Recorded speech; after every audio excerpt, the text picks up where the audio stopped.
Magandang buhay mga kanobela. Bago tayo magpatuloy, nais kong magpasalamat sa lahat ng nag-subscribe sa ating munting channel. At sa mga hindi pa nakapag-subscribe, kung maaari ay mag-subscribe na sa aking channel at pindutin ang notification bell para updated kayo sa bawat kabanata. Maaari rin kayong mag-like, comment, at e-share ang ating video para malaman din ng iba nating mga kanobela. Maraming salamat po. Ang ganti ng inapi, Kabanata 1051 hanggang 1055. Kabanata 1051. Sa sandaling ito, naramdaman ni Zhao Zuo na ang buong mundo ay gumuho sa kanyang harapan. Hindi siya makapaniwala na patay na si Jiang Ming, ngunit sa video, ang larawan ni Jiang Ming na nahulog sa ilog ay napakalinaw. Alam niyang patay na talaga si Jiang Ming. Ang pinakamalaking problema ngayon ay, kung kanino niya hingin ang kanyang 620,000. Kung hindi niya maibalik ang pera, siya ay matatapos. Ganap na tapos na. Dahil itong 500,000 ay patuloy nakikita at sa wakas ay magiging astronomical figure, na nagtutulak sa kanya para gumuho. Kaya agad siyang tumawag sa 110 at tumawag ng pulis. Matapos makonekta ang tawag, siya ay nagsabi na may takot. Mamang pulis, nalinlang ako, may nanloko sa akin ng 620,000. Pero patay na siya ngayon. Ano ang gagawin ko? Ang sabi ng pulis, kung patay na ang kinauukulan, hindi na maasikaso ang bagay na ito. Inirerekomenda na magsampa ka ng kaso sa korte, upang mag-apply para sa pagbawi ng iyong mga ari-arian. O mag-apply pa sa kanyang tagapag-alaga o sa kanyang mga kapamilya. Lalo na ang mga magulang ang magbabayad nito. Matapos marinig ito, agad na sumigaw si Zhao Zuo. Mamang pulis, ulila na siya. Wala siyang malapit na miyembro ng pamilya o tagapag-alaga. Ano ang dapat kong gawin sa oras na ito? Tinanong siya ng pulis. Kung gayon, anong mga fixed asset ang mayroon ng tao na ito? Halimbawa, bahay o kotse. Kung mayroon siya, maaari kang mag-apply sa korte para sa pagpapatupad at ibenta ang kanya personal na pag-aari. Nang marinig ito, biglang gumaling si Zhao Zuo. Malinaw na patay na si Jiang Ming, ngunit nag-iwan pa rin siya ng isang Mercedes at isang Phaeton. Ang Mercedes-Benz na yon ay maaaring nagkakahalaga ng 400,000. Ngunit ang Phaeton na iyon ay sobrang mahalaga. Kung makukuha niya ang Phaeton na ito, hindi lang ang utang ang kaya niyang bayaran, kundi ang dagdag na pera ay kikita din siya ng maliit. Anyway, itong si Jiang Ming ay patay na, at wala siyang kamag-anak. Ito ay natural sa kanya, nakunin ang kanyang ari-arian at dapat walang mag-aalaga dito. Kaya ibinaba ni Zhao Zuo ang telepono at pinaandar ang kotse diretso sa bahay ni Jiang Ming. Si Jiang Ming ay hindi bumili ng bahay sa Ores Hill, ngunit umupa siya ng isang one-bedroom apartment sa medyo malayong lugar. Bago ang aksidente, ang kanyang buhay ay medyo maganda. Ang iniisip ni Zhao Zuo sa oras na ito, ay pagkatapos niyang pumunta sa bahay ni Jiang Ming. Nag-isip muna siya ng paraan para hilahin ang Phaeton ni Jiang Ming. Siya ay tiyak na hindi kayang imaneho ang kotse. Ngunit pagkatapos na hilahin ito, dahan-dahan niyang naiisip kung paano ito ibebenta. Nadama niya na kahit na ang isang top-fit na Phaeton ay lansagin, at naibenta ang mga bahagi, ang pera ay maaaring ibalik, para hindi siya mawala ng pera. Ngunit hindi niya inaasahan na sa sandaling ito, pinapanood din ni Zhong Liang ang sikat na video sa internet. Ngayon ay orihinal na treat ni Orville. Siya at ang mga pangunahing cadre ng kanyang mga tauhan ay inanyayahan na kumain sa Classic Mansion, at kasama si Zhong Liang. Ngunit habang kumakain sila, lahat ay biglang nagsimulang pansinin ang video na ito. Lahat ng mga tao mula sa underground na mundo ng Ores Hill. At natural na alam nila ang isang bagay tungkol sa Beggar Gang, at mayroon silang tiyak na kaalaman sa Regnar Beggar Gang. Biglang nakitang may sumisira sa buong barkada ng mga pulubi. Isa-isa ay natigilan, At agad silang nagsimulang mag-usap sa handaan. Lahat sila ay labis na nag-aalala kung sino ang gumawa ng bagay na ito. Sabay-sabay silang nanangis na ang kakayahan ng tao na ito ay masyadong malakas. Hindi nila inilagay ang pamilya Wu sa kanilang mga mata. Sumugod sila sa lugar ng pamilya Wu at inilagay si Regnor, ang tagapagmana ng pamilya Wu. Si Nanshan at lahat ng nakababatang kapatid ni Nanshan ay pinatay. Ito ay hindi lang isang bagay na kayang gawin ng mga ordinaryong tao. Ang lahat ay nag-isip na ang tao na ito ay dapat na isang malaking figura sa isang tiyak na napakalaking pamilya. Si Orville lang ang nakakaalam sa puso niya na si Mr. Wade ang may hawak ng lahat. Sa simula, si Zhongliang ay katulad ng iba, ang pag-uusyoso lamang at tsismis. Gayunpaman, nang makita niya ang eksena kung saan pinatay si Jiang Ming, ang kanyang puso ay biglang umiling. Dam ito, ang bata na nakabangga sa kotse niya. Hindi niya ibinalik ang sasakyan bago siya namatay. Masyado bang kalokohan ito? Patay na siya. Sino ang magbabayad ng kotse niya? Kabanata 1052. Ang kotse mismo ay nagkakahalaga ng higit sa 2 milyon, at wala pang isang buwan mula noong binili niya ito. What's more fucking is that, he was so stupid that he didn't pull off at diretsong nag-crash sa kotse sa niya. Gusto niyang direktang bayaran siya para sa bagong kotse, ngunit hindi niya inaasahan na siya ay patay na. Ngayon hindi lamang ang bagong kotse ay hindi natagpuan, ngunit ang Fiat na bumagsak dito ay hindi alam kung nasaan ito. Sa pag-iisip nito, nagngangalit si Zhongliang at sinabi sa kanyang puso. Kahit ano paman, kailangan kong mabilis na hanapin ang aking nabasag na Fiat, kung hindi, malaki ang mawawala sa akin. Sa kabutihang palad, hiniling niya sa nakababatang kapatid na bantaan ang bata, at alam kung nasaan ang bahay ng bata. Kaya't hindi siya nangahas na mag-antala, at agad na sinabi kay Orville.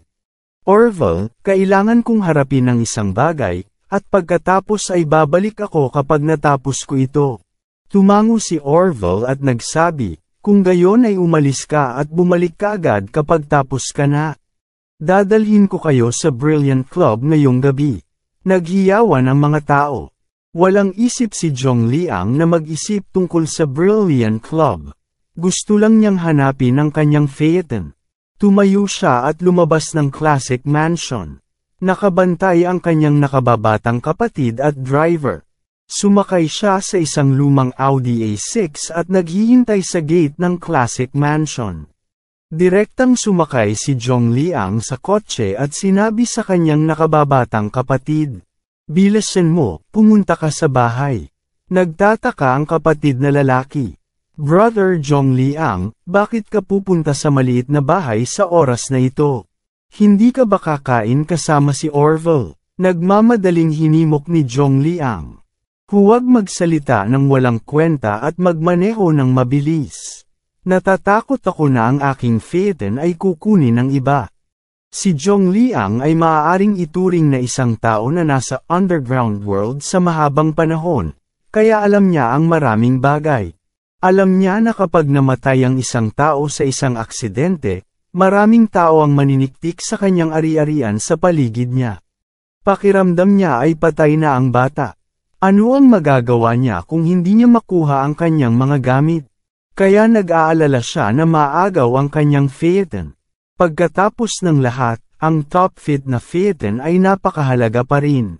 Sa pag-iisip nito, nakakita siya ng isa pang Fiat key mula sa glove box ng Audi A6. Kahit anong mangyari, kailangan niyang ibalik muna ang sasakyan. Kahit gumastos siya ng pera para ayusin ang kotse, hindi ka mawawala ng Fiat nang walang bayad. Pumunta si Zhao Zuo sa ibaba ng bahay ni Jiang Ming. Nang makitang nakaparada ang Fiat sa ibaba, agad siyang nakahinga. Hanggat nandyan pa ang Fiat, magiging maayos ang utang niya. Ngunit pagkatapos ay nagkaroon siya ng isa pang problema. Hindi siya marunong magmaneho, at wala siyang susi ng kotse. Ang Fiat ay hindi maalis sa lahat. Kung hindi maalis ang kotse, natural na imposibleng ibenta ito para sa pera. Sa pag-iisip nito, tinawagan niya ang isang kaibigan na nagtatrabaho sa isang repair shop at nagtanong, "Maaari ka bang pumunta sa Jinx District at tulungan akong maghila ng kotse?" Alam ng kabilang partido kung anong uri ng kabutihan si Zhao Zuo. Mahilig kumuha ang apo na ito ng advantage sa kanya. Kapag bumisita siya sa bahay ng isang kaibigan, hindi siya makapaghintay na gumawa ng dalawang bagay sa bahay ng kanyang kaibigan, upang kuskusin ang toilet paper at tubig ng ibang tao. Kaya agad na sinabi sa kanya ng kabilang partido, "Okay naman ang tow truck, pero kailangan mong magbayad para dito. Mayroong higit sa 10 kilometro mula dito hanggang sa Jinx. Magbayad ka muna ng 800. Galit na saway ni Zhao Zuo, "Ganyan lang. Humihingi ka sa akin ng 800. Bakit? Ayaw mo?" Ang kabilang partido ay nagsabi ng masama. Sa presyong ito, mahilig kang mag-procrastinate. Kabanata 1053. Sa sandaling ang kabilang partido ay direktang nagsabi ng mga hindi madamdaming salita. Hindi nangahas si Zhao Zuo na magkunwari na napipilitan. Nagmamadali niyang sinabi, "Magandang kapatid, 800 ay 800, bilisan mong dumating, nagmamadali ako." Sabi ni Convenience, "Ilipat mo muna sa akin ang pera mula sa WeChat, kung hindi, paano kung inalag mo ng konti? Palagi kang hindi maaasahan sa paggawa ng mga bagay." Ako ay marami nang natutunan. Walang magawang sinabi ni Zhao Zuo. "Oh, kuya, ikaw ang may huling say. Ililipat ko ang pera sa iyo mula sa WeChat, bilisan mo, huwag masyadong mabagal. Dumating ang pera bago umalis, kung hindi, walang paraan para magsalita." Si Zhao Zuo ay hindi nangahas na mag-antala pa, mabilis niyang kinuha ang kanyang mobile phone, agad na natagpuan ang kabilang partido, at pagkatapos ay inilipat ang 800. Ngunit nang mag-click siya upang kumpirmahin ang pagbabayad, napagtanto niya na ang kanyang balanse sa bank card ay kulang. Noon lang niya napagtanto na para matulungan siya ni Jiang Ming na kumita ng pera, ibinigay sa kanya ang halos lahat ng ari-arian ng kanyang pamilya. Ang kanyang pag-iisip ay simple, mas marami siyang ibinigay, mas malaki ang kinita niya. Kaya hindi niya ito masyadong inisip, at nag-iwan lang ng 500 para sa kanyang sarili. Pera para sa mga gastusin sa pamumuhay. Nagpaplanong suportahan si Jiang Ming, upang ibigay ang pera sa kanyang sarili. Bilang resulta, hindi man lang siya makabayad ng 800, 500 lang ang kayang ibigay ni Zhao Zuo, at nagpadala ng boses na nagmamakaawa. "Kuya, 500 lang ang meron ako sa card ko ngayon.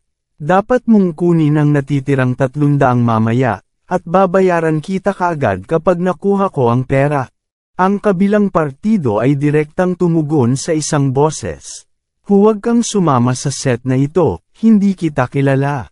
Huling pagpunta ko sa Hong Kong kasama ang aking kasintahan, hiniling mo sa akin na tulungan ka para bumili ng isang set ng mga pampaganda para sa iyong kasintahan. Iyong set ng mga pampaganda na binili ko sa halagang 1,320 at 1,100 lang ang binigay mo sa akin. Sinabi mo na wala kang sapat na pera at para bayaran mo ako pagkatapos ng sweldo.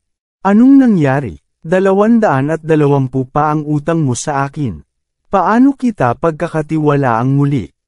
Nagmamadaling nagmakaawa si Zhao Zuo. "Mabuti kong kapatid, kasalanan ko talaga noong nakaraan. Ako ay talagang nakalimutan ang nangyari. Ngunit sa pagkakataong ito, makakatiyak ka na hinding-hindi ko makakalimutan. Ang 220 ay ibalik mo rin sa iyo, okay? Tanggapin mo muna ang 500, at pagkatapos ay magmaneho para tulungan akong hilahin ang sasakyan.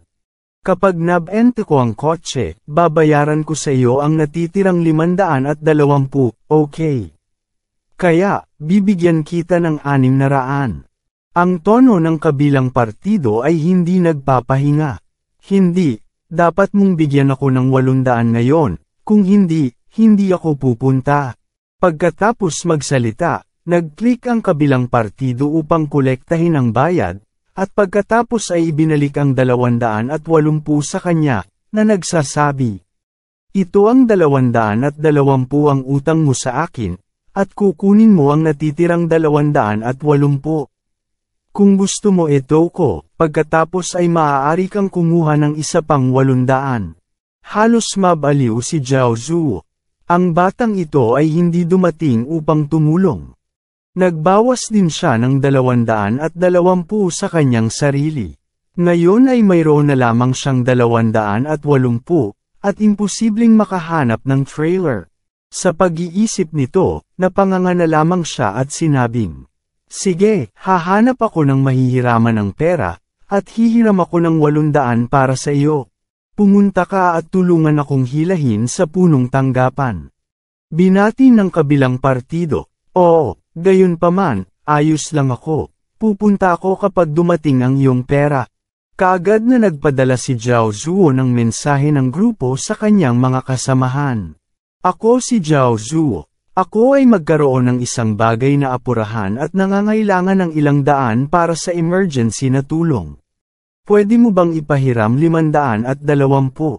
Bibigyan kita ng sweldo. 280 na lang ang natitira sa kanyang kamay, at gusto niyang tulungan siya ng kabilang partido na hilahin ang truck. Dahil dito, grabe talaga ang kasikatan nitong apo. Nagpadala siya ng mensahe sa 60 o 70 na mga kasamahan sa isang grupo, at walang nagpahiram sa kanya ng pera. Kahit na ang mga tao noong dekada 80 ay hindi siya pinansin, at ang mga nag-aalaga sa kanya ay direkta siyang tinanggihan. Ang mga dahilan para sa pagtanggi ay likas na kakaiba. May nagsasabi na wala silang pera, ang iba ay nagsabi na ang pera ay idiniposito sa pamamahala sa pananalapi, at ang ilan ay nagsasabi na natalo sila sa pagsusugal. In short, walang magpapahiram sa kanya ng pera. Si Zhao Zuo ay talagang walang maisip na paraan, kaya't maaari lamang niyang tawagan ang kanyang kasintahan at nagtanong, Joanne, pwede mo ba akong pahiramin ng 520?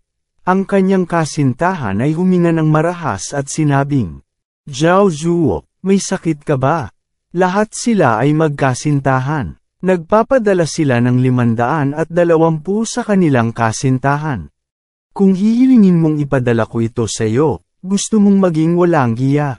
Nagmamadaling ipinaliwanag ni Zhao Zuo. Joanne, hindi ko sinasadya yon.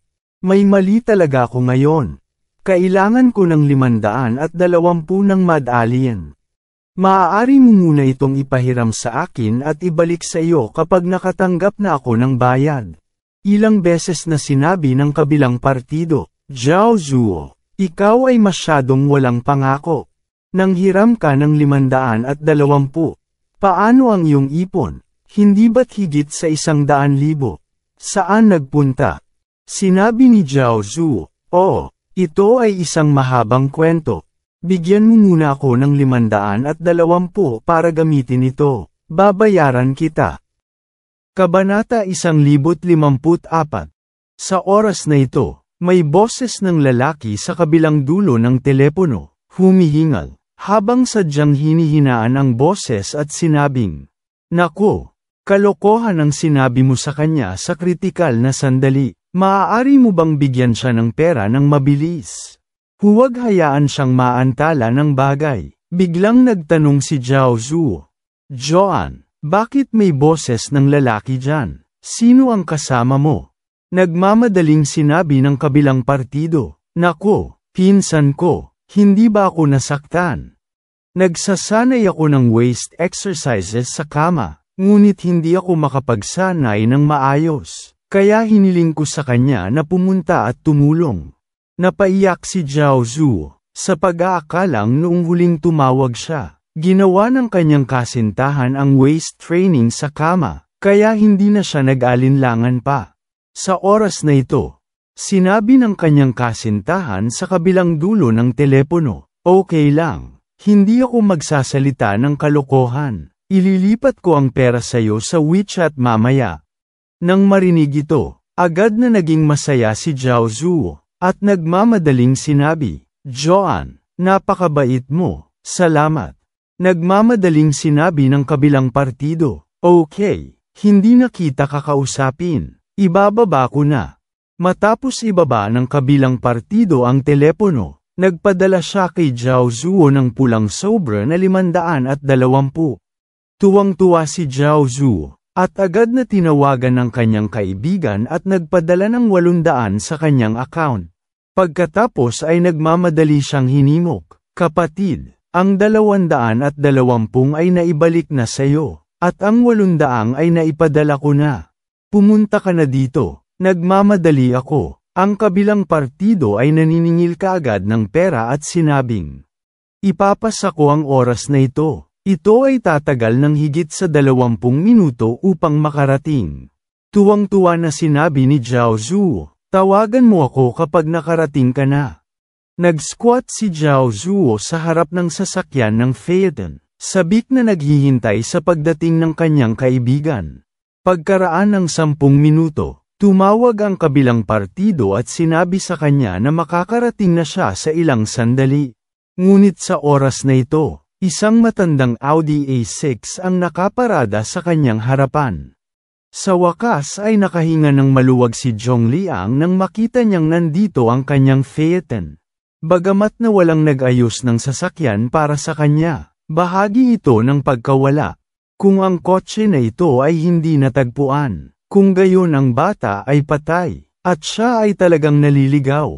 Sa pag-iisip nito, sinabi niya sa kanyang nakababatang kapatid na lalaki, "Ibabalik ko ang Phaeton na yon, sumunod ka sa akin." Agad na tumango ang nakababatang kapatid, "Okay, Kuya Zhong Liang." Itinulak ni Zhong Liang ang pinto at lumabas ng sasakyan. Nagalit siya dahil nasira ang sasakyan at walang nag-ayos. Nawala niya ang isa pang remote control key. Ang pag-aayos ng kotse ay tinatayang nagkakahalaga ng daan-daang libo, gamit ang remote control key, na tinatayang ilang libong mas malaki, at talagang mabigat ang pagkawala. Hindi mapigilan ni Zhong Liang na mapabuntong hininga sa kanyang puso. Ito ay talagang isang sakuna. Mukhang gagawin niyang magsunog ng insenso sa templo sa ibang araw. Hindi ba't medyo luma na ngayong taon? Sa pag-iisip pa lang, bumaba na siya ng sasakyan at kukunin na sana ang susi para ma-unlock ang Phaeton, at biglang may nakitang bata na nakasquat sa harap ng Phaeton.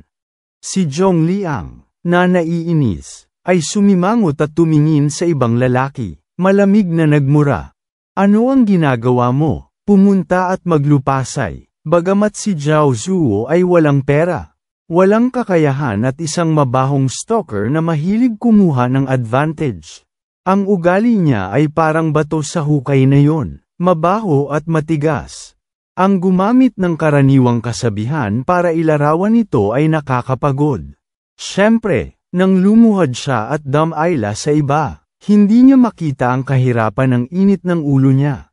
Pero napatingin siya sa kanyang harap at agad siyang nakaramdam ng kaunting pagkadismaya. Hindi ba ito ay isang lumang segunda manong A6? Ang sirang kotseng ito ay mas masahol pa kaysa sarili niyang Phaeton. Damn it, dare to play force with him. Ano ang kinalaman nito sa kanya? Sa pag-iisip nito, si Zhao Zuo, na nakalupasay sa lupa, ay tumingala kay Zhong Liang at mapang-uyam na sinabi, "Kaya kung maglupasay kung saan man gusto ko, may problema ka ba?" Kabanata 1055. Nang magalit si Zhong Liang, hindi niya inaasahan na may basahan na nakasquat sa harap ng kanyang sasakyan, ay maglakas loob na kumilos bilang isang puwersa. Nang walang sinasabi, direktang itinaas niya ang kanyang paa at sinipa si Zhao Zuo sa lupa. Pagkatapos, bago tumalikod si Zhao Zuo, agad siyang sumugod para suntukin siya.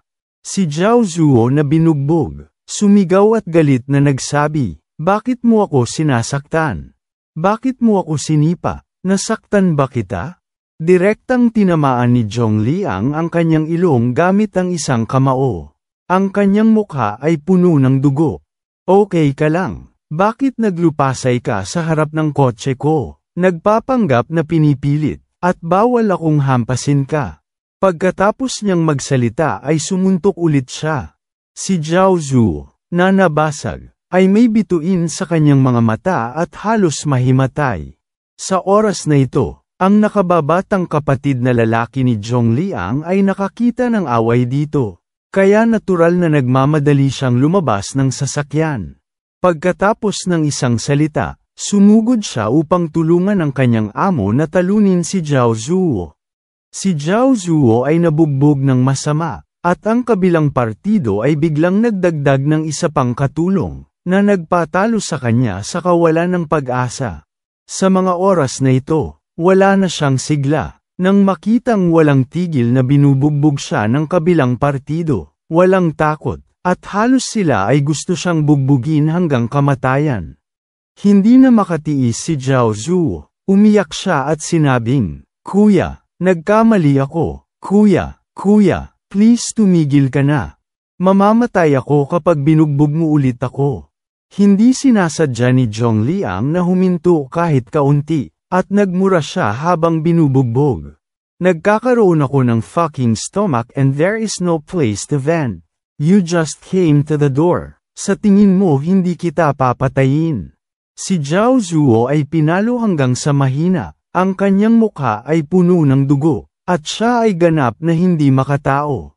Sa sandaling ito, isang tow truck ang biglang yumandar sa harapan. Pumasok ang tow truck driver at sumigaw sa bintana. "Hoy, anong ginagawa mo? Kung hindi ka titigil, ako ay tatawag ng pulis." Ang taong ito ay kaibigan ni Zhao Zuo. Ang batang ito ay may magandang karakter at pakiramdam ng hustisya.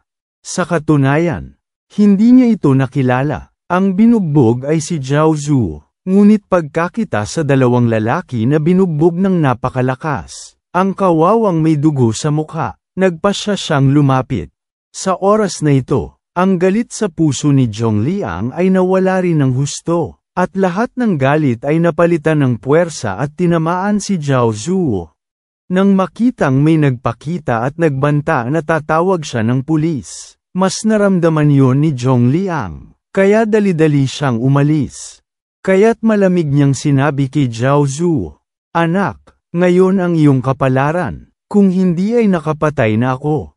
Pagkatapos magsalita, sinipa niya si Zhao Zuo ng ilang metro ang layo, kinuha ang susi ng kotse niya, at binuksan ang pinto ni Phaeton.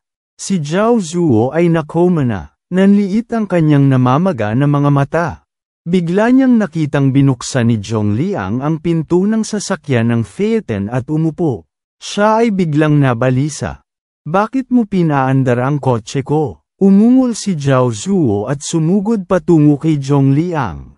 Bago bumalik sa katinoan si Zhongliang, mahigpit na niyang niyakap ang kanyang mga binti,